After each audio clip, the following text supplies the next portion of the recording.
સુરતની લીંબાયત પોલીસે 13 તુજકો અર્પણ કાર્યક્રમ અંતર્ગત 26 લાખ રૂપિયાથી વધુની મત્તાનો મુદ્દામાલ મૂળ અરજદારને પરત કર્યો હતો। ઝડપી કાનૂની પ્રક્રિયા બાદ મુદ્દામાલ પરત મળતા અરજદારોમાં ખુશીનો માહોલ જોવા મળ્યો હતો। સુરતની લીંબાયત પોલીસ દ્વારા 13 તુજકો અર્પણ કાર્યક્રમનું આયોજન કરવામાં આવ્યું। કાર્યક્રમ દરમિયાન રૂપિયા 26 લાખથી વધુની મત્તાનો મુદ્દામાલ મૂળ અરજદારોને પરત કરવામાં આવ્યા હતા। ઝડપી કાનૂની પ્રક્રિયા પૂર્ણ કર્યા બાદ 3 જેટલા વાહનો, સોના ચાંદીના ઘરેણા તેમજ 70 મોબાઈલ અરજદારોને પરત આપવામાં આવ્યા હતા। ગુમ થયેલા, ચોરી થયેલા, ગરફોડ તેમજ લૂંટ જેવા ગુનાઓમાં રિકવર કરવામાં આવેલા મુદ્દામાલ મૂળ માલિકને પરત કરવામાં આવ્યો હતો। મુદ્દામાલ પરત મળતા અરજદારોના ચહેરા પર હર્ષની લાગણી જોવા મળી અને તેમણે લીંબાયત પોલીસનો આભાર વ્યક્ત કર્યો।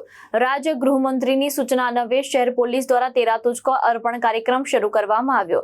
વિવિધ અરજી અને ગુનામાં કામે રિકવર કરાયેલા મુદ્દામાલ મૂળ અરજદારને ઝડપથી પરત મળી રહે તે હેતુથી આ કાર્યક્રમની શરૂઆત કરવામાં આવી હતી।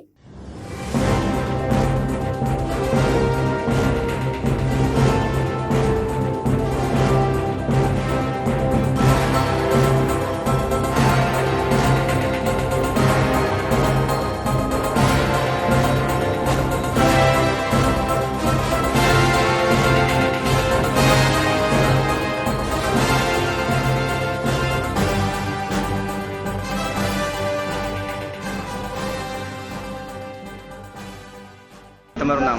મારું નામ વિનાયક રાજેન્દ્ર મહાજન।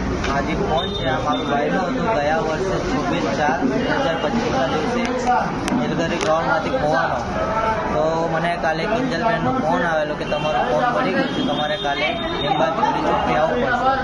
તો આજે મારો 35,000નો ફોન હતો। મારો પગાર 25,000 છે। 35,000નો ફોન લઈને એટલે 25,000 મારો પગાર છે એટલે મને આટલી ખુશી થઈ ને બહુ કે 35,000 કમા આપણે 1 મહિનો આખો વ્યાય જાય ને આપણે મહેનતનું પૈસા જાય એટલે બહુ દુઃખ થાય। એટલે આજે મારો ફોન મળીને મને બહુ ખુશી થઈ। ભાવેશ ઉપાધ્યાય, દ્રષ્ટિકોણ ન્યૂઝ, સુરત।